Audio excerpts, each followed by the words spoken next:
तर तांडव गणपती हा स्मशानात पूजला जातो. एखाद्याचं वाईट करायचंय, एखाद्यावर करणी करायची, एखाद्यावर पूर्ण मारण विद्या करायची, अशा क्रियेसाठी ज्या गणपतीला आराध्य म्हणून पूजला जातो तो तांडव गणपती. आई शपथ. इतिहासामध्ये उल्लेख झालेली तांडव गणपतीची एकमेव मूर्ती आहे जी खूप निगेटिव्ह आहे.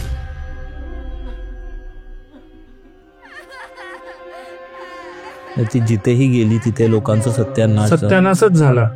पण असं का, तुला असं का वाटतं, का असं होत असेल? उच्चिष्ट गणपती जो आहे, एखादं प्रसाद देतोय, उष्टा तर देणार नाही ना कोणाला, पण तो ह्या गणपतीला मान्य आहे. आपण अर्ध खाल्लेला प्रसाद हे त्याला पण देऊ शकतो, संभोग किंवा सेक. तर त्यांचं ह्याच्याशी रिलेशन कसं आहे? ह्या गणपतीच्या मांडीवर देवी बसलेली आहे, त्यांचा हात असा ठेवण्यात आलेला आहे एकमेकांवरती की ती भोगमुद्रा त्यातून दिसते, त्यामुळे तो उच्चिष्ट गणपती बोलला जातो. या कथा मनोरंजनासाठी आहे. काही लोकांचे अनुभव व काही पूर्णपणे काल्पनिक असू शकतात, त्यामुळे कृपया यांना मनोरंजन म्हणून घ्या. या कथा आपल्या संस्कृतीचा एक भाग आहे, अगदी लहानपणी आजी आजोबांनी सांगितलेल्या गुड गोष्टींसारख्या. आमचा हेतू कोणत्याही प्रकारची अंधश्रद्धा किंवा भीती निर्माण करणे नाही. मित्र, तूही तुझ्या बोरिंग जॉबला कंटाळलायस, कॉन्टेंट क्रिएटर बनायचंय, व्हायरल जायचंय, लाखोमध्ये व्ह्यूज पाहिजे, किंवा तुझ्या छोट्या बिझनेसला मोठं करायचंय सोशल मीडिया थ्रू. तुला काय वाटतं हे सगळे लाखोमध्ये कमवणारे क्रिएटर्स तुझ्यापेक्षा हुशार आहेत? नाही भावा, तेही अगदी तुझ्यासारखेच आहेत. ते तसंच कॉन्टेंट बनवतात, त्यांचाही तोच बिझनेस आहे, त्याची फॅमिली ही व्लॉग मध्ये अगदी तुझ्या परिवारासारखी आहे. पण त्यांच्या आणि तुझ्यामध्ये एक गोष्टीचा फरक आहे, तो म्हणजे नॉलेज. माझं नाव रिकी आणि मी गेले 8 वर्षापासून या कॉन्टेंट इंडस्ट्रीमध्ये आहे आणि एवढ्या वर्षांचा एक्सपिरियन्स घेऊन तुमच्यासाठी एक मास्टर क्लास क्रिएट करत आहे. ते तुम्हाला शिकवेल की कॉन्टेंट क्रिएटर कसं बनायचं, व्हिडिओ व्हायरल कसे होतात, त्याच्या मागे काय टेक्निक्स असतात, एडिट कसं होतं, शूट कसं होतं आणि तुमच्या छोट्या बिझनेसला प्रमोट कसं करणार.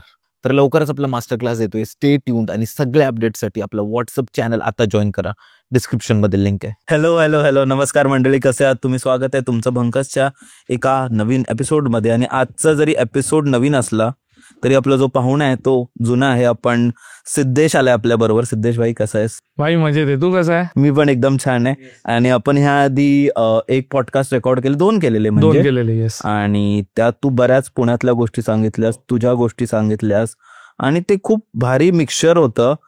एक रिअल इन्सिडेंट, सत्य घटना आणि तुझी क्रिएटिव्हिटी, दंतकथा वगैरे एकत्र करून तू खूप सुंदर प्रकारे मांडलं होतंस आणि ते बऱ्याच लोकांना आवडलं. इवन तुझी जी नॉलेज आहे ना अबाउट आपल्या इंडियन कल्चरमध्ये, आपल्या धर्माबद्दल वगैरे, ते खूप आहेत. म्हणून आपण आज ठरवलं की आपण जसं आता गणपती बाप्पा येत आहेत आणि मस्त त्यांच्याबद्दल एक पॉडकास्ट करू. भाई येस. सर्वात आधी भाई, तू म्हणजे बहुतेक लोक तर तुला ओळखत असतील, पण ज्यांना नाही माहिती, जे पहिल्यांदा बघत, त्यांना तू स्वतःचं इंट्रोडक्शन कसं करून देशील? नमस्कार, थँक्यू रिकी परत बोलवल्याबद्दल. येस. तर माझं इंट्रोडक्शन असं आहे की मी छोटासा कावळा आहे ज्याला लोकांना कथा सांगायला आवडतात, म्हणून मी स्वतःला मिस्टर करून ठेवलंय.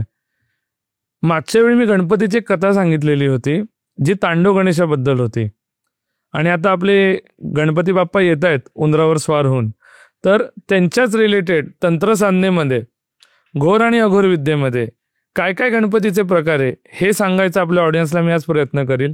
आणि त्याच्या रिलेटेड काय काय भूत आहेत किंवा काय काय कोणते भूतांचे प्रकार येतात तांडव गणपतीच्या अंडर, किंवा आपल्या महाराष्ट्राच्या दंतकथांमध्ये, गावागावांमध्ये आजी आजोबांनी सांगितलेल्या गोष्टींमध्ये, आणि गणपतीची जी लोकांना हवी अशी ऐतिहासिक माहिती देण्याचा मी प्रयत्न करीन.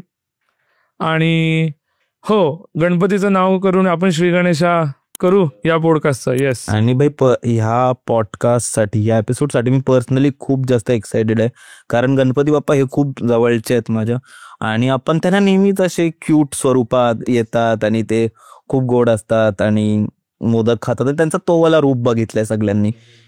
पण मी रिसेंटली काही इंटरनेटवर काही आर्टिकल्स पाहिले किंवा आपल्या पुराणांमध्ये काही लिहिलेत की दुसऱ्या प्रकारचेही गणेश आहेत, ते अघोर गणपती त्यांना म्हणतात, तांडव गणपती. आणि मी कन्फ्यूज होतो की, कारण लहानपणापासून आपण ज्या बाप्पांना पूजत आलोय, ज्यांची आपण सेवा करत आलोय, ते तर कम्प्लिटली वेगळे आहेत. आणि हे दुसरीकडे कम्प्लिटली एकदम रुद्र अवतार त्यांचा आणि एकदम खतरनाक असे. तर मला तेच कन्फ्युजन नक्की आहे काय. आणि त्यावेळेस मी तुला कॉल लावला, बाई हे नक्की मला समजून घ्यायचंय की ह्याच्याबद्दल काय. आणि मला वाटतं ऑडियन्सलाही ते आवडेल. हो, कारण आणि असंही तिथे मी वाचलं होतं आणि ते खूप विचित्र होतं की बाप्पांचं तिथे जो लोक तंत्र मंत्र त्यासाठीही वापर करतात. तर आपण त्याबद्दल आता आज बोलणार आहोत. बाई तू कुठून सुरुवात करशील? तर मी पहिलं गणपती काय आहे आणि गणपती कशाची देवता आहे ते सांगायचा प्रयत्न करतो. ज्यावेळी गणपती, जसं तू बोलला की एक अशी सुंदर मोहक मूर्ती आहे आणि ती शंकर आणि पार्वतीची दुसरी संतान आहे. उत्तरेला म्हणजे महाराष्ट्रापासून आपण मध्य प्रदेश बोललो, गुजरात बोललो किंवा उत्तर प्रदेश आलं, या ठिकाणी गणपती हा छोटा भाऊ येतो. पण जसं आपण कर्नाटकात जातो, तामिळनाडूला जातो किंवा केरळाला जातो, तिथं तो मोठा भाऊ असतो आणि कार्तिकेय छोटे असतात, म्हणजे मुरुगन म्हणतात तिथे. आणि उत्तरेकडे गणपती छोटा भाऊ असतो आणि कार्तिक स्वामी मोठे असतात. गणपतीचं वाहन पण काय मूषक.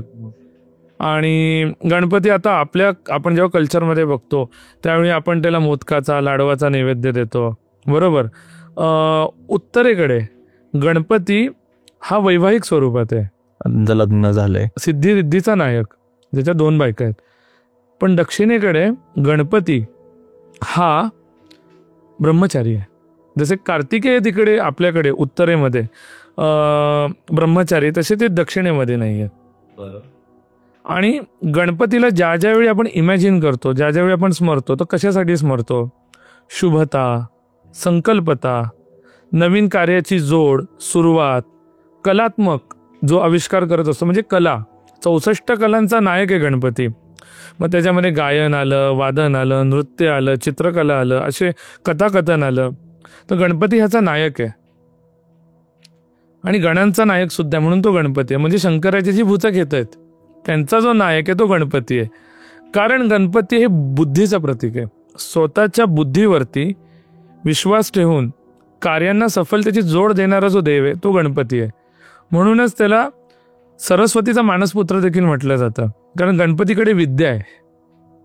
आणि नारायणाचा आणि श्रीचा तो भाचा देखील आहे, म्हणून तो सगळ्या देवांचा लाडका आहे. पण हाच गणपती, जसं आपल्या हिंदू कल्चरमध्ये किंवा संस्कृतीमध्ये आपण म्हणू शकतो की 2 प्रकारचे भाग आहेत. की फॉर एक्झाम्पल आपण गणपतीला तर शुभतामध्ये समजलं जात आहे, तसंच एक भाग आहे ज्याच्यामध्ये गणपतीला रुद्र स्वरूपात पूजलं जातं. ही जी भाग आहे गणपतीचा, मी फर्स्ट सांगितलं, ज्यात आपण शुभता, संकल्पतेचं प्रतीक, तो शांत आहे गणपती, तो विराजमान झाला आहे. आणि जो दुसरा आहे तो नाश करायला दुष्टांचा.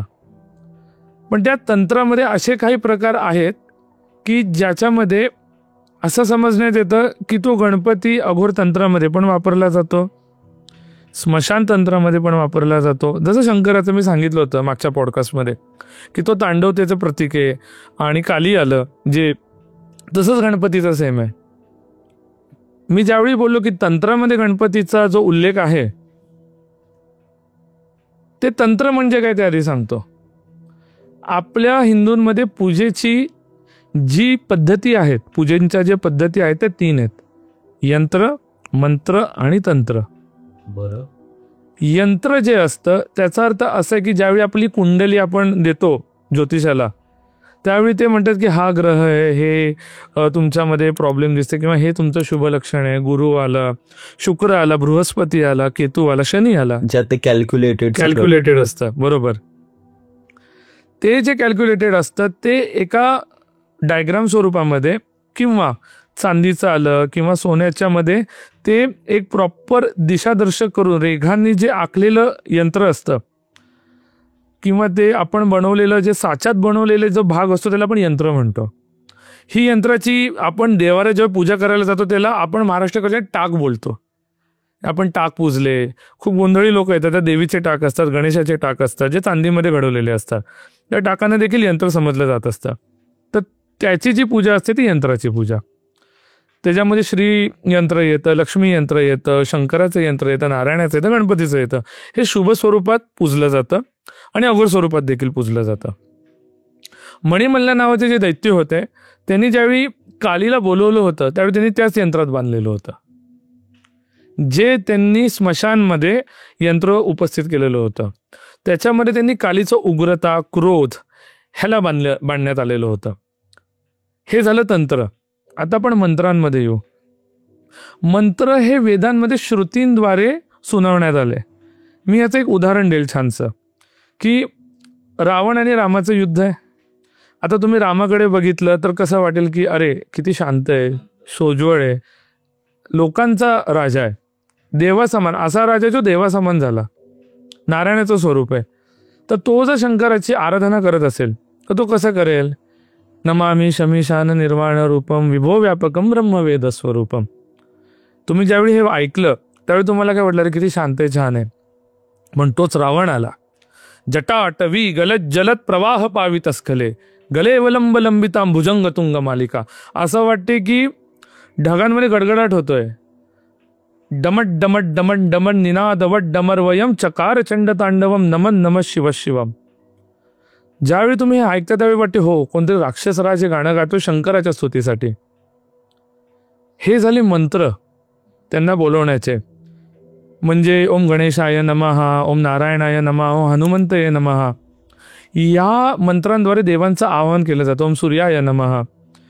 त्या मंत्रांची पुष्पांजली दिली जाते. म्हणून आपण गणपतीनंतर मंत्र पुष्पांजली बोलतो. त्या पूजा पद्धतीमध्ये जिथे मंत्र वापरले जाते, जिथे शब्दांचा, जिथे स्वरांचा वापर केला जातो, त्याला मंत्र स्वरूप बोलतात. ह्याच्या पुढची एक स्वरूप पद्धती आहे, जी पूजेची स्वरूप पद्धती मी तुम्हाला सांगणार आहे, ती आहे तंत्र स्वरूप. आणि आपण आज त्याच्यावर चर्चा करणार आहोत. बरं.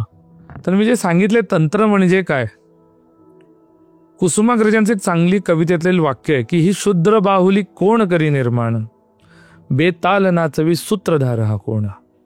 तसंच एक तंत्र आहे की बेताल नाचवण्याची कला आहे तंत्रामध्ये कोणालाही. तंत्र हे घोर आणि अघोर स्वरूप दोघांचंही असतं.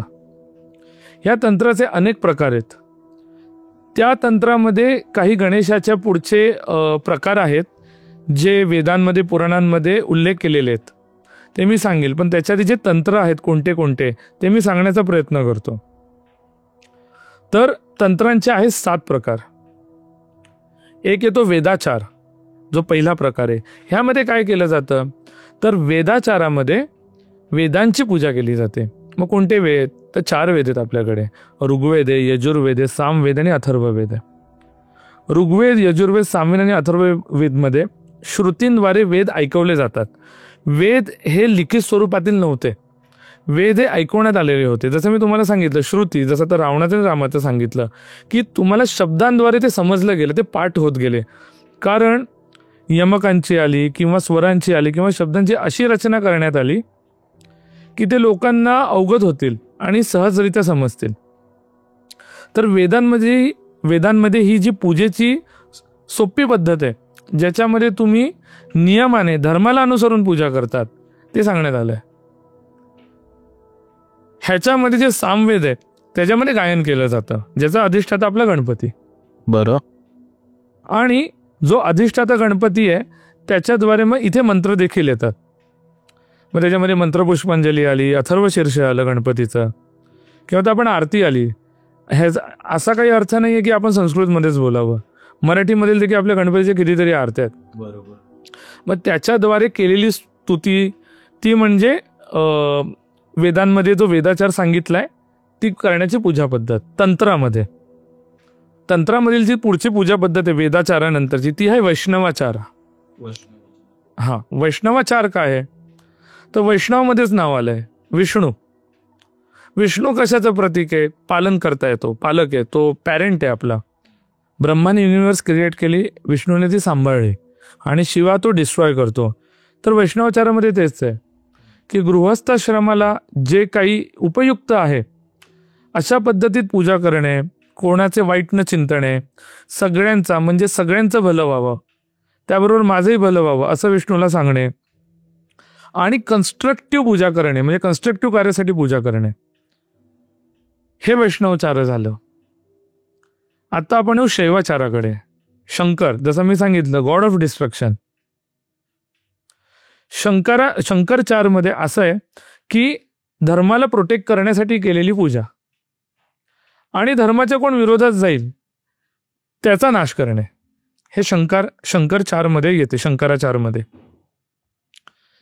त्याच्यामध्ये शंकराचारमध्ये दधीची नावाचे एक ऋषी होऊन गेले, ज्यांनी स्वतःची हाडं दिली होती स्वतः दंतवक्राचा वध करण्यासाठी.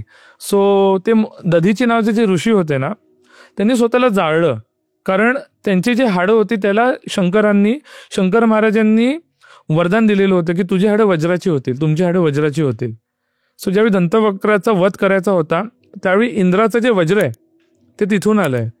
तर दधीची ऋषींनी स्वतःच्या तपो अग्नीने चितेवर बसून स्वतःला स्वाहा केलं. शंकराचे ते सगळ्यात मोठे भक्त, आणि त्यांच्या अस्थींपासून जे झालंय ते वज्र, जे इंद्राने दंतवक्रावर वापरून त्याचा अंत केला. आता आपण पुढच्या पूजा पद्धतीकडे येऊ, ते आहे दक्षिणाचार. दक्षिणाचार म्हणजे उजव्या हाताने केलेली पूजा पद्धती, जी शुभता, संकल्पता आणि कडक नियम कर्मकांडाला धरून आहे, ज्याच्यामध्ये यज्ञ आहे, ज्याच्यामध्ये पंचमहाभूतांचं आवाहन आहे, ज्याच्यामध्ये फुलं नेण्यात येतात, ज्याच्यामध्ये तुम्ही ज्यावेळी पूजेला बसता त्यावेळी पाणी अर्घ्य सोडलं जातं. हे नियमाला धरून करणारी पूजा म्हणजे दक्षिणाचार. हा महत्त्वाचा चार आहे, कारण हा जो दक्षिणाचार आहे ह्याच्या पूर्ण उलट वामाचार आहे. आणि ह्या वामाचाराच्याच अंडर जे मी पुढचे 3 गणपती सांगतोय ते येतात. हा फार महत्त्वाचा आहे. वामाचारामध्ये काय आहे की जसं मी सांगितलं की गणपती शुभताचं स्वरूपाचं प्रतीक आहे. वामाचार काय म्हणतो की नाही, तांडव पण करू शकतो गणपती चिडू पण शकतो, गणपती क्रोध पण करू शकतो. गणपतीला ज्या वस्तू अशुभ आहेत, आता दक्षिणाचार आलं ह्याच्यामध्ये ते काय म्हणणार की गणपतीला तुम्ही मोदक द्या, भाजी द्या, मांस नको, मदिरा नको. वामाचार म्हणतो का, ते तर सृष्टीचंच आहे, सृष्टीचीच निर्माण झालेलं आहे. वामाचार त्या पूजाची जी पद्धत आहे त्याचा स्वीकार करतो. वामाचारामध्ये असा एक पंथ आहे की ते म्हणतात की आम्ही वामाचार ज्यावेळी करतो त्यावेळी आम्ही आदिशक्तीला भजतो, म्हणजे तिची पूजा करतो, आणि तिच्या थ्रू आलेला म्हणजे डाव्या हाताने आलेली जी पूजा आहे तो वामाचार, डाव्या हाताने केलेली पूजा, आणि उजव्या हाताची दक्षिणाचार. ठीक आहे. तर वामाचाराची पूजा करताना मग ते काय म्हणतात की 5 अभिचारांचा आम्ही स्वीकार केलाय. अभिचार म्हणजे पूजा करण्याची पद्धत. त्याच्यामध्ये काय आहे, मांस, मत्स्य, मदिरा, मैथून म्हणजे संभोग, आणि जो 5वा आचार आहे त्याच्यामध्ये म्हणजे वामाचाराच्या पूजा पद्धतीमधला तो आहे सुकलेले गहू किंवा धान्य जे असतं त्याचं स्वीकारण करणं. म्हणजे ज्या ज्या गोष्टी लोकांनी टाकल्यात आणि ज्या ज्या वर्ज्य समजल्या जातात हिंदू पद्धतीमध्ये त्याचाही स्वीकार करणं. ह्यामध्ये जे 3 गणपती येतात त्यांना हा पूजा प्रसाद चालतो, स्पेसिफिकली पहिल्या गणपतीला, जो मी पुढे तुम्हाला सांगेन. त्याच्यानंतर सिद्धांतचार येतो.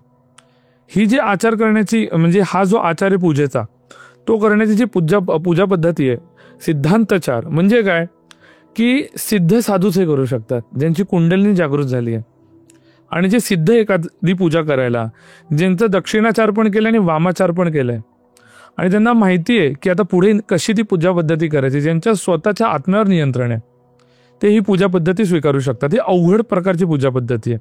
आणि ह्याच्यानंतरची शेवटची स्टेट आहे तंत्राच्या पूजा पद्धतीमध्ये, ती आहे कौलाचार.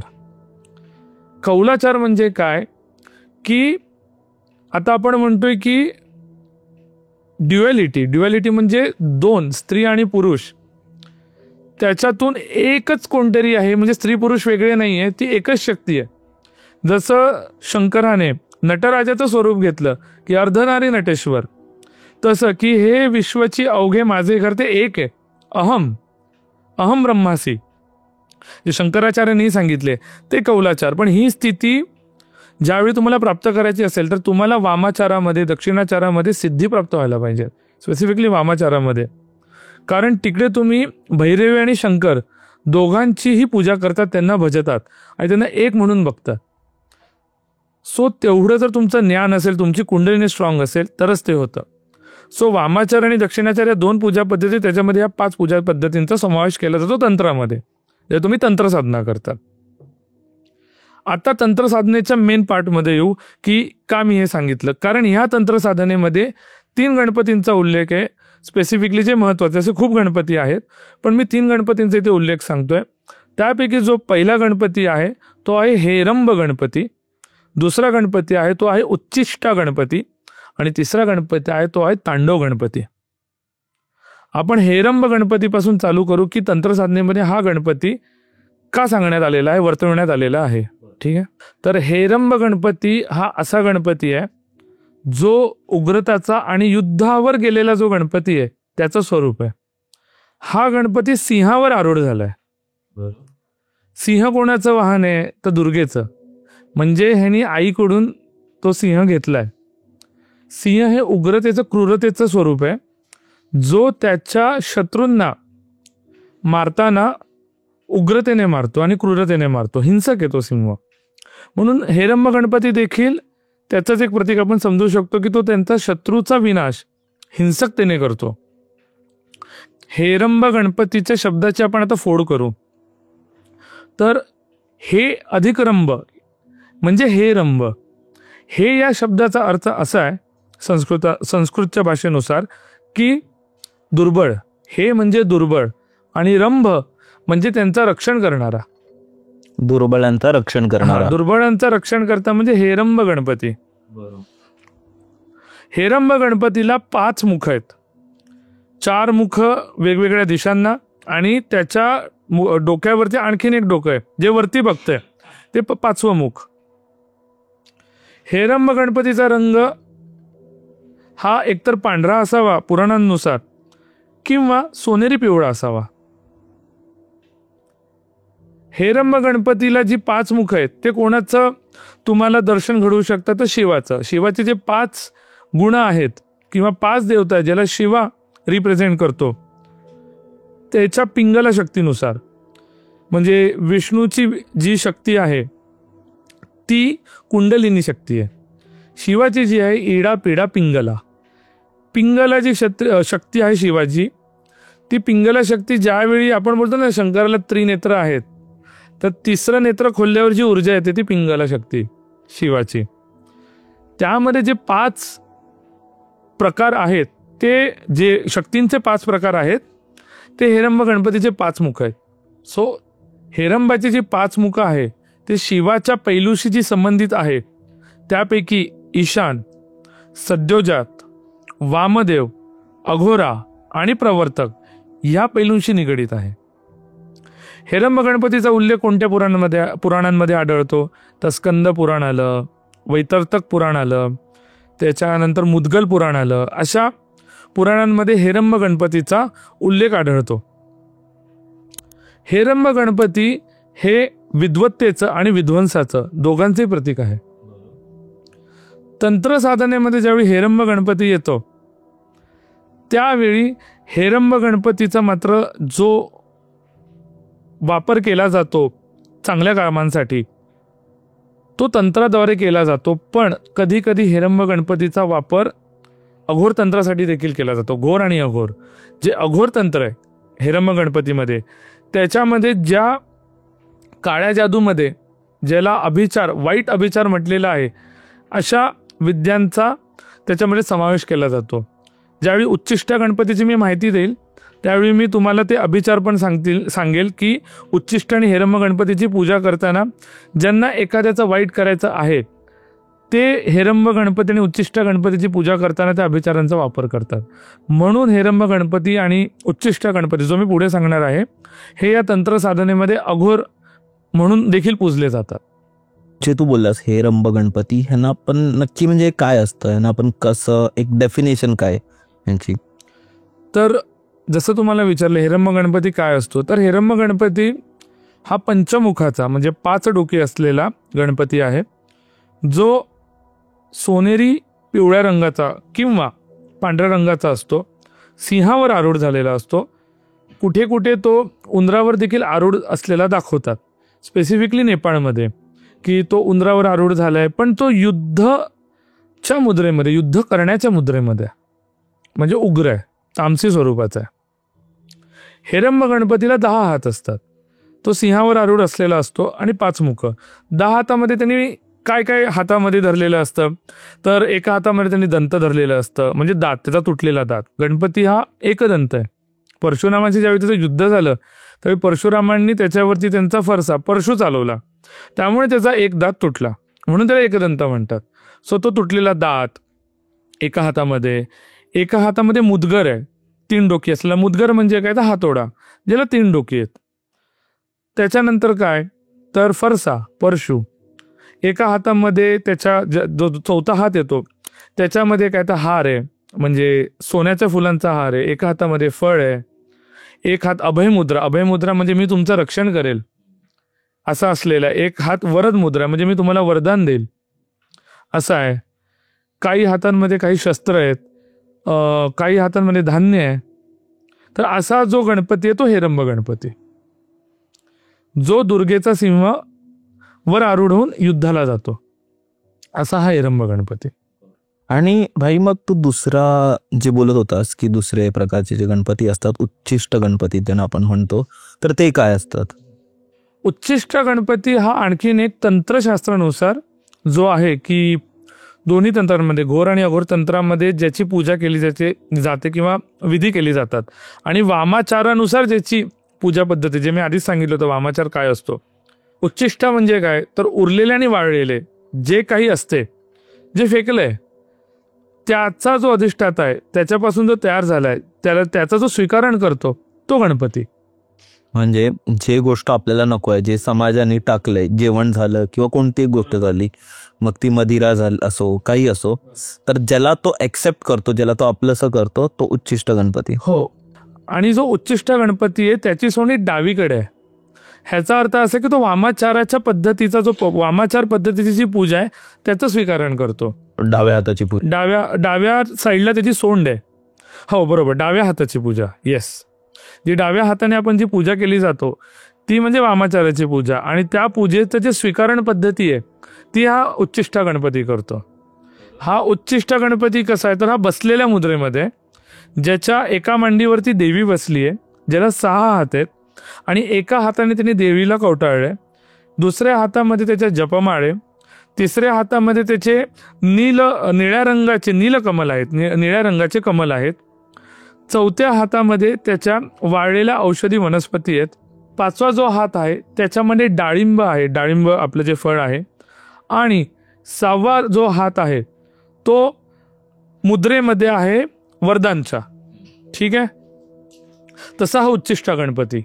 आणि उच्चिष्ट गणपती जो आहे त्याची जी पूजा केली जाते ती वामाचाराने केली जाते, ज्याच्यामध्ये मद्य आलं, मदिरा आलं, मत्स्य आलं, मैथून आलं, असे जे व्याभिचार आपण समजले जातात, जे नॉर्मल ह्याच्यामध्ये आपण अशुभ मानतो, जे स्वीकारत नाही.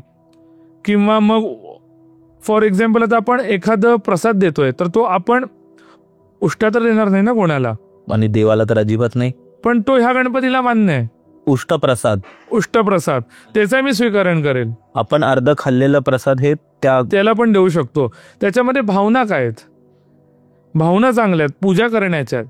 तर सगळ्या अशुभ आणि शुभ, ज्याला नॉर्मल समाज जो म्हणतो, जी सरळ साधी सोपी पूजा पद्धतीच्या स्वीकारण केलं जात नाही, ते वामाचाराच्या ह्या गणपतीच्या पूजेमध्ये स्वीकारण केलं जातं. आणि भाई तू जे बोललास ते मैथून म्हणजे संभोग किंवा, तर त्यांचं ह्याच्याशी रिलेशन कसं आहे गणपतीशी? वाममार्गामध्ये मी जसं सांगितलं की 5 अभिचारांचा तिकडे वापर केला जातो. ज्या गोष्टी टाकलेल्या आहेत वेदांचा जो फॉलो करतो समाज पूजा पद्धतीमध्ये, म्हणजे याला सोप्या भाषेत आपण असं म्हणू शकतो की जे समाजाने ज्या गोष्टीला टॅबू मानलंय, येस, तिथे ते एक्सेप्टेड आहे, कारण तेही ह्या जगाचाच भाग आहे. येस, एक्झॅक्टली, येस, बरोबर. वाममार्गामध्ये जे 5 सांगितलेले आहेत पूजा पद्धती, मग त्याच्यामध्ये मांस, मत्स्य, मदिरा, सुकलेल्या धान्याचा स्वीकार करणे किंवा भोग म्हणून देणे. सुकलेले धान्य आपण देत नाही, आपण ताजं धान्य देतो. आणि मैथून, या मैथून का तिकडे सांगितले, तर हा जो गणपती आहे तो त्याचाही स्वीकार करतो पूजा पद्धतीमध्ये. मी जसं सांगितलं की ह्या गणपतीच्या मांडीवर देवी बसलेली आहे. हे जे देवी बसलेली आहे आणि आपला जो उच्चिष्ट गणपती आहे ते भोगमुद्रेत बसलेले आहेत, त्या पोझिशनमध्ये बसले आहे, जिथे त्यांचा हात असा ठेवण्यात आलेला आहे एकमेकांवरती की ती भोगमुद्रा त्यातून दिसते. त्यामुळे तो उच्चिष्ट गणपती बोलला जातो की टाकलेले जे आहे त्याचं स्वीकारण करणारा. पण अघोर शास्त्रामध्ये मग ह्या उच्चिष्टा गणपतीचे काही जे आपण ज्याला काळी जादू बोलतो, ब्लॅक मॅजिक म्हणतो, त्याच्या क्रिया करण्यासाठी उपयोग केला जातो. मग हेरंब गणपती आला, उच्चिष्टा गणपती आला आणि तांडव गणपती देखील आला. त्या ब्लॅक मॅजिकच्या क्रिया कोणत्या? तर पहिली आहे वशीकरण, जी मान्य नाही. जर तुम्ही कोणावर केलं ते सगळ्यात मोठं पाप आहे. ह्या ज्या मी ब्लॅक मॅजिकच्या 7 प्रक्रिया सांगतोय, जे या गणपतीं थ्रू करण्यात येतं. वशीकरणामध्ये तुम्ही काय करतात की एखाद्याला वश करतात, कंट्रोल करतात तंत्रसाधनेनुसार, आणि तो तुमच्या मनाप्रमाणे वागायला लागतो. ह्याला वशीकरण विद्या असं म्हणतात. रावणाच्या लाल किताब, लाल पुस्तक, हे रावणाने जे पुस्तक लिहिले त्याच्यामध्ये वशीकरणासंबंधी डिटेलमध्ये लिहिण्यात आलेलं आहे, जे टेक्निकली ब्लॅक मॅजिकशी निगडीत आहे. आणि मी ह्या गणपतीबद्दल असंही कुठे वाचलं होतं की ह्या गणपतीची जेही पूजा करतात ते लगेच त्यांना प्रसन्न होतात, कारण ते त्या भोग अवस्थेत असतात, त्यात तल्लीन असतात. आता मला माहिती नाही किती खरं आहे किती खोटं आहे, पण असंही असतं का काही? त्या गणपतीला म्हणजे आता उच्चिष्टा गणपतीचं मी सांगितलं, त्याला जे टाकलेलं आहे ते स्वीकार्य. जर ती पूजा पद्धती बरोबर असेल, ज्या आणि भक्तिभावाने समर्पित असेल, तर हा गणपती प्रसन्न होतो. पण ह्या गणपतीचं मी जे सांगितलं की वशीकरण, वशीकरणानंतरची पुढची प्रक्रिया येते ती येते स्तंभना. स्तंभना म्हणजे काय की एखाद्याची स्थिरता चालली आयुष्यामध्ये, ती स्थिरता घालवणे. म्हणजे आता तुझं चांगलं चाललंय आणि तुला चांगलं इन्कम येतंय किंवा तुझं एखादं हेल्थ चांगली आहे, तर त्यातली कंटिन्युटी घालवणे, ती स्तंभना पद्धत येते. हा व्याभिचार आहे, अभिचार आहे, हा चुकीचा आहे. हे ब्लॅक मॅजिक करणं, जे करणी चेटूक जे आपल्या इथे म्हणतात, बरोबर, त्यातलाच हा प्रकार करणी चेटूक मधला, फक्त आपण त्याला वेगळी नावं दिली आहेत. ठीक आहे. त्याच्यानंतर येते मोहिनी. मोहिनी विद्या ही खूप जटिल विद्या आहे. मोहिनी विद्यामध्ये जसं मी वशीकरणाचं सांगितलं, तुम्ही कंट्रोल करू शकता त्याला त्याच्या लाईफमध्ये. मोहिनीमध्ये तुम्ही त्या माणसाला भुरळ घालता. म्हणजे आता मोहिनीचा अर्थ म्हणजे काय? मोह. जर तुला एखाद्या गोष्टीचा मोह झालाय, मग ती वस्तू माणूस असेल किंवा मदिरा असेल, दारू, किंवा मग एखादा पैसे असतील, तर अशा निगडीत ज्या काही गोष्टी असतील, पण त्या स्पेसिफिक मोहिनी विद्येमध्ये तो माणूस स्वतःभोवती समोरच्याला भुरळ घालतो. ॲडिक्शन, बरोबर. आणि हे एकतर्फी प्रेमातून बहुतेक वेळा तुम्ही ऐकता, पण ते फक्त त्यासाठीच नसतं. कधी कधी पैशाच्या देवाणघेवाणीत असतं की तो माणूस त्या माणसाला भुरळ पडते त्या समोरच्याची, आणि तो बोलेल तसं त्या मोहिनी विद्येच्या अंमलाखाली जाऊन करतो. ह्याला म्हणतात मोहिनी विद्या, जी देखील जटिल पद्धतीची आहे. आणि हे जे 3 गणपती मी सांगितले त्यांच्या उग्र स्वरूपाचा वापर करून आणि वामचारानुसार जी पूजा पद्धतीचा वापर करून काही तंत्रसाधक करू शकतात. पण हे चुकीचं आहे. हे चुकीचं आहे. तो व्याभिचार आहे, त्याला नरकात जाण्याची शिक्षा आहे. हे करू नये. चांगल्यासाठी करावे, वाईटासाठी नाही. भक्तिभाव असावा. भक्तिभाव असावा की तुमचं चांगलं व्हावं. हेरंब गणपतीचं मी सांगितलं, तो रक्षण करताय, फक्त तो तंत्रसाधने देतो उग्रे म्हणून. पण ह्याच्यामध्येच ही जी पळवाट काढतात की ह्या गणपतीला आपण असं करू, की ह्या पद्धतीने पूजा करू, आणि मग ह्या पद्धतीचे कामं करायला बघतात. तर गणपती भक्तांना देतो प्रसाद, सगळं सारखं त्याला. त्यामुळे ह्याचा जो अविवेकीपणे वापर करतात त्यांच्यासाठी नरकातली शिक्षा. ह्याच्यानंतर जो 4था प्रकार येतो तो आहे विद्वेषणा. विद्वेषणा म्हणजे काय की 2 भाऊ आहेत, त्यांचं चांगलं चाललंय आणि एखादा माणूस जळतोय त्यांच्यावर, तो भांडण लावणार. मग त्याच्यासाठी केलेली जी प्रक्रिया त्याला विद्वेषणा म्हणतात. म्हणजे ते भावांमध्येच येतं फक्त? नाही, कोणत्याही ह्याच्यात. एखादं कपल आहे, नवरा बायकोचा, हो, किंवा एखादे मित्र आहे, बिझनेस पार्टनर आले, वाद लावून देणे, बरं, त्याला म्हणतात विद्वेषणा. आता आपण 5व्या प्रकाराकडे जाऊ. 5वा प्रकार आहे उच्चाटन. म्हणजे तुला तिथून घालवणे, तुला त्या जागी स्थिर होऊन जाणे. म्हणजे एखादा मनुष्य आणि त्याला तो माणूस नकोय तिकडे, तर तो उच्चाटन प्रक्रिया करेल की त्याचं तिथं डोकं लागणार नाही, मन लागणार नाही, तो म्हणजे सोडून देतो मी वस्तू. एखाद्याचं एक काम सरळ मार्गाने चाललंय तर ते काम अर्धवट राहून जातं, त्याला उच्चाटन म्हणतात. 6वा जो विधी आहे त्याला जारण म्हणतात. जारण विद्येमध्ये काय केलं जातं तर भाऊली असेल, त्या भाऊलीला त्या माणसाचं स्वरूप दिलं जातं. एखादं ब्लॅक मॅजिकनुसार केस असेल किंवा त्याच्या रिलेटेड एखादा कपडा असेल तो त्या बाहुलीला बांधून त्या माणसाचं स्वरूप दिलं जातं आणि तंत्रसाधना, मंत्रसाधना, यज्ञसाधना करून त्या बाहुलीला तो माणूस समजून त्याच्यावर ब्लॅक मॅजिक केली जाते. बापरे. आणि त्या माणसाचा आत्म्याचा एक भाग त्या जारण म्हणजे ज्या बाहुलीमध्ये तो अडकला जातो. त्याला जारण विद्या म्हणतात. तर तो त्या बाहुलीशी खेळून, आपण म्हणतो ना बाहुलीचा खेळ केला, तर त्या बाहुलीशी खेळ करून तो त्या माणसाला काही करू शकतो. आणि त्याच्याच पुढची जी अंतिम अवस्था ती आहे मारण, की एखादा माणूस मरावा तर ती विद्या केली जाते. जारण विद्येचा जो पुढचा भाग आहे की तीच बाहुली स्मशानात घेऊन जायची, प्रेतांमध्ये ठेवायची आणि बळी म्हणून कोणता तरी प्राणी, पशु, पक्षी काय असेल ते द्यायची. आणि कधी कधी तर मी ऐकले की नरबळी पण दिला जातो, लहान बाळांचा बळी पण दिला जातो. प्रचंड भयानक आणि अघोर आणि न मांडणारा असा तो विधी आहे की तो सामान्य माणसाने करू नये, करूच नाही कोणी, सामान्य माणसाने काही कोणीच करू नये. असे हे विधी ज्याला नरकात सुद्धा थारा नाहीये, त्याच्या खूप मोठी शिक्षा आहे. 8वी काहीतरी तू बोलत होता ना? हो, 8वा नरक. 8व्या नरकामध्ये ह्या लोकांचं स्थान आहे जिथे त्यांना कृमी त्यांच्या अंगावर पडतील आणि कृमी खात बसतील. त्यांना किडे, ते बोलतात ना आपल्या इथे, किडे पडून मरशील असे. तर ती मारण विद्या झाली की त्याच्यामध्ये एखादा माणूस मरावा. मग तो माणूस कसा मरतो? तो उलट्या होऊन मरेल, ताप येऊन मरेल, वेडाचे झटके होऊन मरेल. फार घाण मृत्यू भेटतो त्या माणसाला जो हे सगळं करतो. हो. त्यामुळे ह्याच अघोर तंत्रामध्ये ह्या ज्या विद्या आहेत या ॲक्च्युली चांगल्या कामासाठी, की एखादा वाईट माणूस आहे त्याला शिक्षा म्हणून ह्या विद्या आहेत. पण चांगल्या माणसावर जर प्रक्रिया केल्या, एखादा माणूस दुर्गुणी आहे, एखाद्या माणसाने पाप केली आहेत, अशा माणसाने जर केलं स्वतःच्या हितासाठी, त्यांना मारण्यासाठीच्या ह्या विद्या आहेत. पण चांगल्याला जर केलं तर त्याला काय शिक्षा ते मी सांगितली. त्यामुळे चांगल्या माणसांवर करू नये आणि शक्यतो चांगल्या माणसांनी देखील करू नये. बरोबर. आता आपण आपल्या मेन मुद्द्यावर येऊया, कारण ह्या ज्या टॉपिकनी मला, म्हणजे ज्या गोष्टीने मला आकर्षित केलं ते म्हणजे तांडव गणपती किंवा अघोर गणपती, एकदम रुद्र स्वरूप ज्यांचं गणपतीचं असतं ते काय असतं आणि त्याला कसं पुजतात किंवा त्यांची कशी उपासना केली जाते. 2 गणपतींचं मी सांगितलं, उच्छिष्टा गणपती आणि हेरंब गणपती. तिसरा जो प्रकार आहे तो तांडव गणपती. मागच्या पॉडकास्टमध्ये पण मी त्याचं चांगलं विवेचन करण्याचा प्रयत्न केला होता, पण आता आणखीन थोडी डिटेलमध्ये माहिती देतो जी ऐतिहासिक पार्श्वभूमीवर आहे. तर तांडव गणपती हा स्मशानात पूजला जातो किंवा अशा एन्व्हायरमेंटमध्ये पूजला जातो की जिथे तांडव गणपतीला बळी देण्यात येतील, म्हणजे निगेटिव्ह एन्व्हायरमेंट.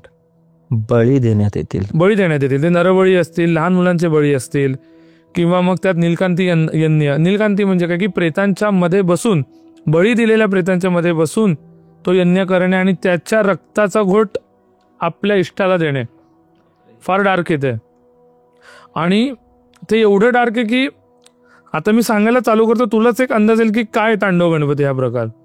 तांडव गणपती हा एवढा उग्र आहे की जसं मी बळींचं सांगितलं, मग त्याला तेच वामाचारामध्ये जी पद्धत आहे की मदिरा हवी आहे किंवा मग मत्स्य मांस ते नरबळीतून येतं, त्यातून तो गणपती प्रसन्न होतो. आणि हा जो गणपती आहे तो खूप विनाशक आहे. म्हणजे एखाद्याचं वाईट करायचं आहे, एखाद्यावर करणी करायची आहे, एखाद्यावर पूर्ण मारण विद्या करायची आहे किंवा एखाद्याचं पूर्ण घाण व्हावं, त्यासाठी त्या गणपती नष्ट व्हावा, तो सत्यानाश व्हावा, अशा क्रियेसाठी ज्या गणपतीला आराध्य म्हणून पूजला जातो तो तांडव गणपती. मराठ्यांच्या इतिहासात जसं मी आधी सांगितलं, ह्या तांडव गणपतीचा उल्लेख आला रघुनाथराव पेशव्याच्या ह्याच्यात. रघुनाथराव म्हणजे पेशव्यांचे द्वितीय पुत्र आणि वर जी लालसा होती की मी का नाही पेशवा बनलो, म्हणून त्यांनी जे कर्नाटकमधले कोतकर नावाचे गृहस्थ होते त्यांच्याकडून ही मूर्ती बनवून घेतली आणि ती कर्नाटकातून आली पहिल्यांदा. 1.5 फूट उंचीची पंचधातूची मूर्ती होती आणि त्या मूर्तीसमोर मग ते प्रकार करायला चालू केले जे अघोरशास्त्रात लिहिलेत, वामपंथामध्ये लिहिलेत.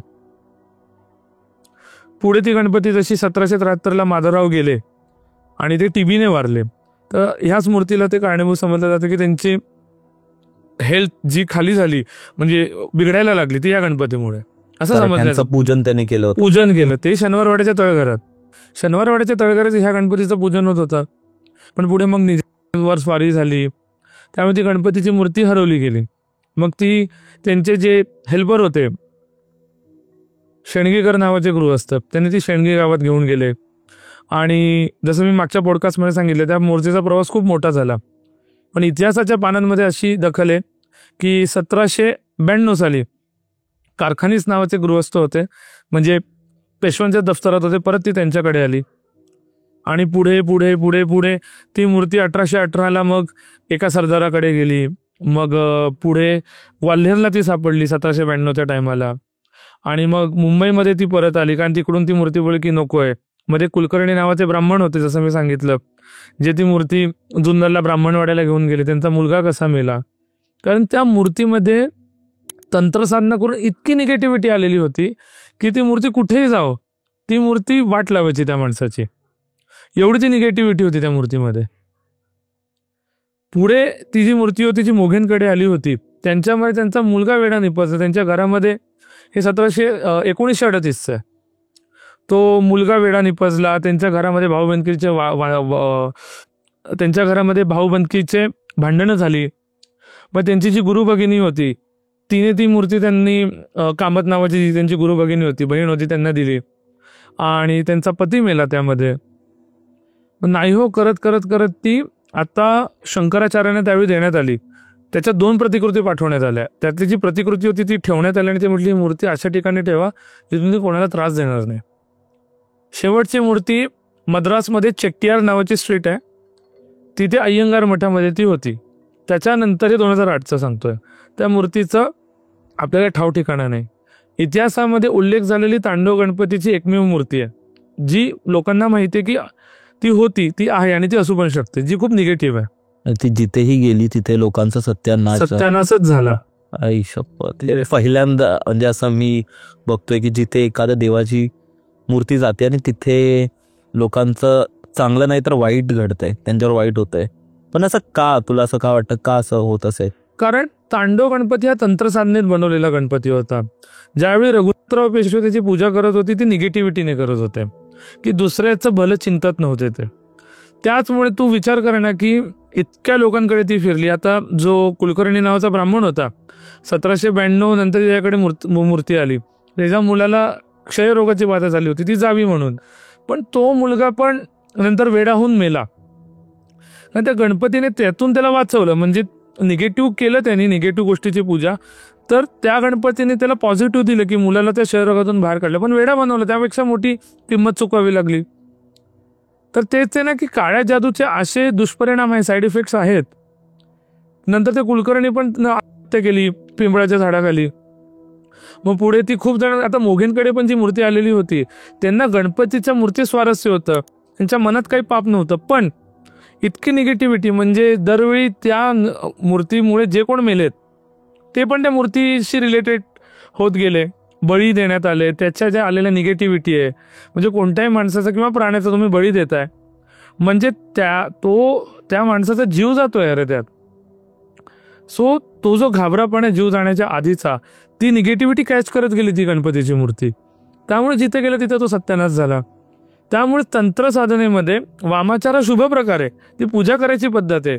पण अभिचार म्हणजे वाईट पूजा पद्धती ही करू नये. ती फक्त साधक तंत्राने, जो तंत्राची पूजा करू शकतो अशा हुशार माणसाने, विद्वत्ता माणसाने करावी. ह्याच तांडव गणपतीच्या अंडर काही भूतांचे प्रकार येतात, जे आपल्या महाराष्ट्रामध्ये आहेत, ते मी आज सांगण्याचा प्रयत्न करीन. मंडळी, आता तुम्ही म्हणाल मध्येच का पॉडकास्ट थांबवला? कारण मित्रांनो, हा पॉडकास्ट खरंच खूप मोठा होता, त्यामुळे आपल्याला याला 2 भागात एडिट करावं लागलं. आणि पुढच्या भागामध्ये मित्रांनो आपण बाप्पा आणि त्यांच्या खाली असलेल्या काही भूतांबद्दल बोलणार आहोत. खूप इंटरेस्टिंग भाग आहे, खूप भारी स्टोरीज आहेत, तुम्हाला नक्की आवडतील. तो एपिसोड आपल्या चॅनलवर परवा पब्लिश होणार आहे, तर तोही तुम्हाला नक्की आवडेल. चॅनलला सबस्क्राईब करायला विसरू नका.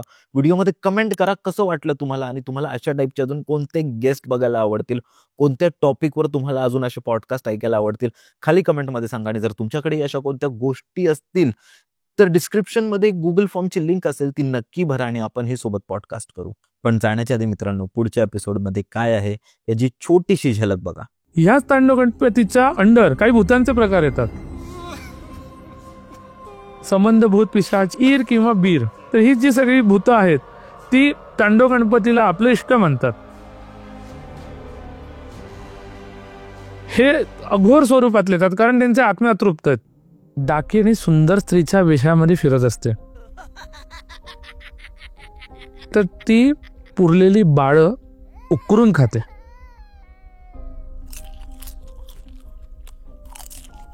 सगळ्यात भयानक अशा स्वरूपाचं भूत मांडण्यात आलंय. पुण्यातली गोष्ट आहे. झाडाच्या ठिकाणी बाई उभी राहिलेली दिसली. जसं तो तिच्याबरोबर चालत होता तशी ती बाई त्याच्या अंगावर आली आणि ओरडायला लागली की मला रक्त हवंय, मला बळी हवाय. आई शपथ. शुभम घाबरला, तो पळायला लागला. पळून पळून त्याच ठिकाणी येत होता. झालं पळून, आता तुझा नरडीचा घोट घेते. तिने त्याला त्या चकव्यात फसवलं होतं.